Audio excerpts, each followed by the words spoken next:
everyone. My name is Michael Schack from Antwerp, Belgium. I'm on Musicians on the Record today. I'm really excited. So let's hit it.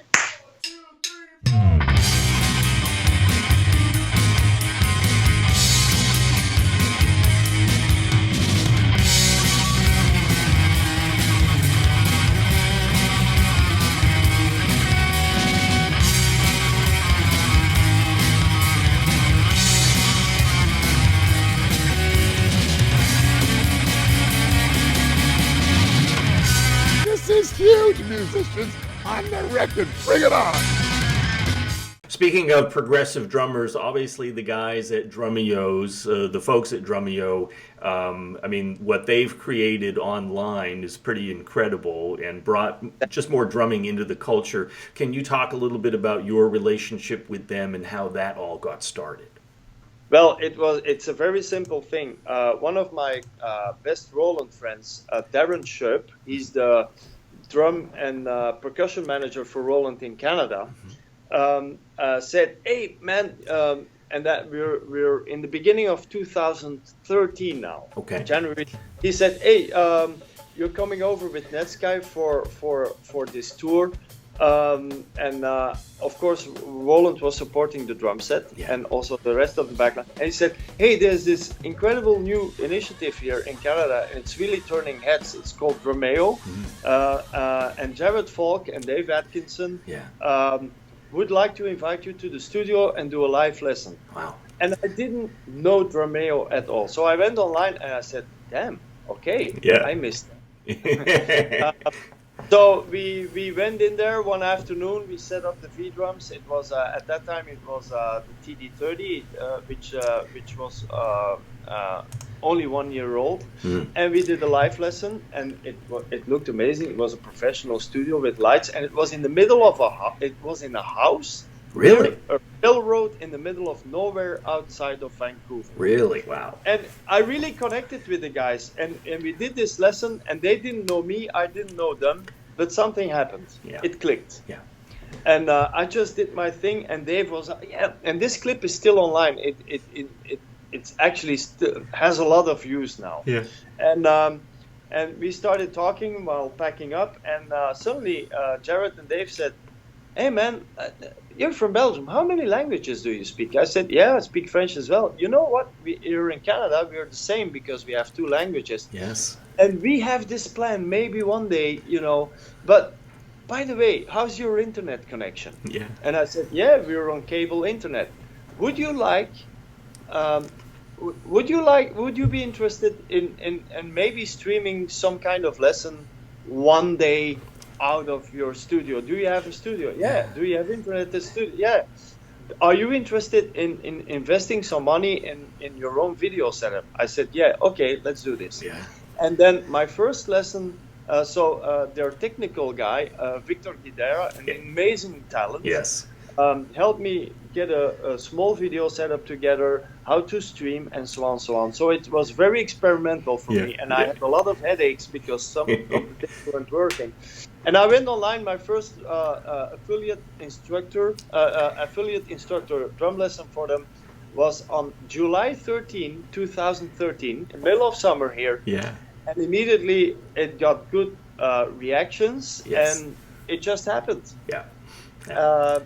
And along the way, I improved a lot on the video setup, and they invested tons of their own money in professionalizing their concept. Yes. They have a great staff. I think there's now like 12 to 15 full-time employees or something. Amazing. They also moved out of that house into a more professional site. Yeah. And this is what internet can bring you. It can start with a good idea, but they also took effort and invested a lot of their own means in making it look good and sound good. Absolutely. And it's not a coincidence that Dromio is such a big success, because one of the key things they really want to go for, guys, if we ask money to drummers to subscribe to our lessons, we should at least deliver them the best online experience productionally. You bet. So it needs to sound good, it needs to look good, Yeah. and it needs to be very educational. Yes. And there you go. You know, The lessons that I've seen with you are incredible. Thank you for all of that. And, you know, one of the best things that I've learned and practiced, I'm not there yet, but your bass drum technique and using floor toms, it's just out of this world. Would you be willing to show us a little bit of that, some of the bass drum? Absolutely.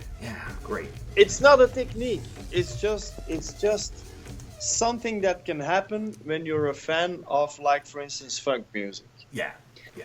So I'm not a specialist in double bass drumming, but I've always played along when I was really young. I always played along to P-funk music, and a lot of those cats were playing.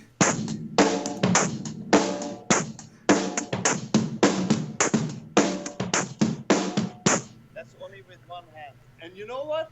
Bass drum is very important. Yes. So what I'm actually doing, instead of using a double bass like lots of the young kids are doing, I'm just doing this. Can you see my foot there? Yes. Okay. I'm just playing all my double kick notes with one foot. Yeah. But as an exercise on itself, it's not very exciting.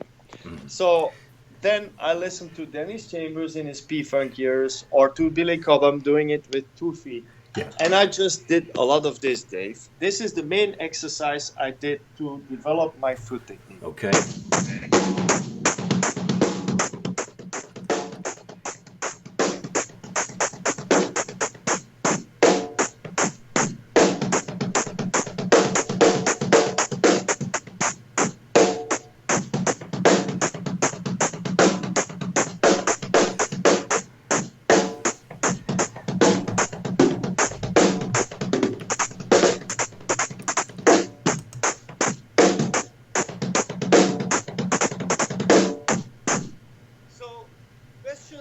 And answers with 1 foot on the kick, and then just playing a single triplet, yes, or a double stroke with 2 strokes on the hi-hat, and immediately answering them with 2 kick drums.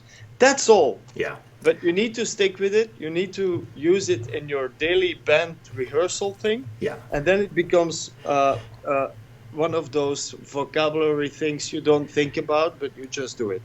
It's like a Bonham triplet almost, pretty much, right? What you're saying? You can do it in triplets or in 16. So you can do it like this: 1, 2, 3, 4, hi-hat, bass drum, hi-hat, bass drum, hi-hat. So very slow, and then build it up. Or you can do it hi-hat, bass drum, hi-hat, kick. Yes. And when you incorporate that in a beat, yeah, fills will come by themselves. Yeah. Then you can really go, for instance, snare, kick.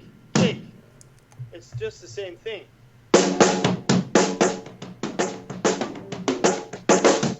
So the concept is use your foot as your third hand. That's great. I love it. And I don't do it with a double kick. Because a lot of the young people that start out playing drums are so used to, play along to those thrash metal and hardcore metal things. Yeah. And they usually go hand, yeah, foot right, foot left. Right. Yeah. But they don't learn how to play a double kick note with 1 foot. Yep. And that's where the funk drummers are really the big ones. That's right. Yeah. And you're a single pedal player, both on the acoustic and the Roland, right? No, I always have a double pedal with me. Ah. Because when I play, for instance, 2 notes with 1 foot, I can play 3 with 2. Ah. So I really do this.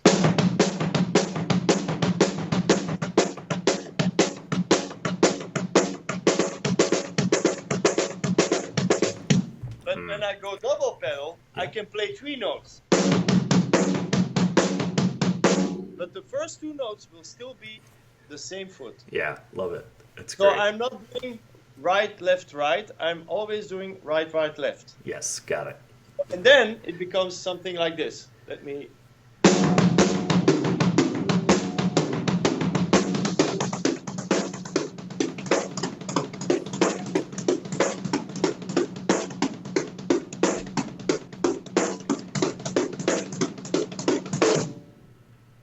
That's great. And when there's breaks, I can still play double notes with one foot. Yeah, that's fantastic. So it's just like, you know, Steve Gadd never played a double pedal. Right. A lot of these guys didn't, right? And that's a craft maybe that's a little bit going away. Yeah. Yeah. How long did it? So, Yeah. How long did it take you to get to that BPM? And I've been hearing so many people saying, just start out slow. Of course. Yeah. That's the only way. Yeah. And start out slow, and also try to speed yourself up, because you're very impatient and then you go on your face. Right. That needs to happen. Yeah. It needs to happen. Yeah. But the most important thing that I learned is use it on stage. Try to incorporate it in your daily playing, in your daily rehearsal, when you play along to a click or whatever. Yeah. And then it becomes something natural. It's like learning how to drive a car. You don't start slow, but you do have to start slow. Right. You want to speed up as fast, but when you have a hand gear, car, you need to find, that routine where the clutch and the gas pedal are actually working together. Yes. It's the same. Absolutely. Yep. It's the same thing. It's really and great. Please do make mistakes, because those mistakes are the most important ones. It's how we learn, right? Yeah, absolutely. It's how we learn. But there's one thing is for sure, Dave. With today's pedals on the market, anyone can play double notes with one foot. Right. And you play heel-toe technique or flat or? I don't care. Yeah. It depends. Yeah. It depends. And I'm a little bit of a rebel, I have to say. Mm-hmm. So this is foot. Yes. All right? Yeah. First of all, rule number 1, foot on the pedal. Not here, but there. Yeah. There's no sound coming out when people start playing here. So foot on the pedal, and try to keep contact with the pedal, because there's a lot of people that do this, and then they immediately release. That's a loss of energy. And when you want to speed up your playing, no way. When you release your foot from your gas pedal, your car will stop. Right. Okay? Yeah. I usually do this. Not heel down, it's something here. Yeah. I do swivel. Dave Weckl can swivel perfectly. I cannot swivel. Yeah. There's only one thing important. How does it sound in the microphone? Right. People are not going to hear the difference between a double bass note swiveled or heel down or toe up. That's right. Or Crocs or Adidas or Nike. It doesn't fucking matter. Right. It just needs to sound good. And that's my technique. Yeah. Also, there's a lot of, I think the drum business is a little bit conservative, also because of the fact that many people think there is only one way that is the right way. Yeah. But it's not true. That's right. Every knee, every lower leg, every ankle is different. Right. Yeah. Some people have O legs, other people have X legs. Right. Some people have hip problems, other people have back problems. Right. And everything is linked together. Yeah. So any technique is okay as long as it sounds good. Yeah. And unfortunately, there's a lot of people who spend a lot of money sometimes on DVDs or online lessons, which tell them like, this is the only right way. Right. Well, when this sentence happens, go away and go to another source where somebody's positively telling you like, okay, you do it like this. Well, now maybe you should speed up by doing it a little bit like this, and that's a problem solver. So I usually balance in between heel down and heel up. Yeah. Always balance. Yeah. But I never swivel. No. Yeah, and everybody is so different, so you really got to find what works for you and your style. Yeah, and on a record or on a YouTube clip, nobody's gonna know the fucking difference between, that's a swivel pedal note. Yeah. There's one thing about the Muller technique that is actually really natural. Yeah. When you actually run out of toilet paper, or you go through the toilet paper and you don't know it, the first thing you do is not do like this. You're not gonna dubstep. The first thing you do when there's some, let's say, dirty snow or mud on the top of your fingers, is get rid of it like this. Yeah. Right. Nobody's gonna do it like this, right. and nobody's gonna do it like this either, yeah. and nobody's gonna do it like this. No, right. That's the thing you do. Sure. Yeah. That's Muller. Right. Exactly. Very well put, Michael. Very well put. Sorry. No, that's great. Drumming is reality. That's right. That's right. Exactly. Michael, in summary, and I'd love to have you maybe play us out, but sort of last question. For folks who are watching this in the future, who are wanting to get to a place where you are, maybe be on tour, whether acoustic or electric, what are some of the things that you would recommend for up-and-coming musicians to be successful?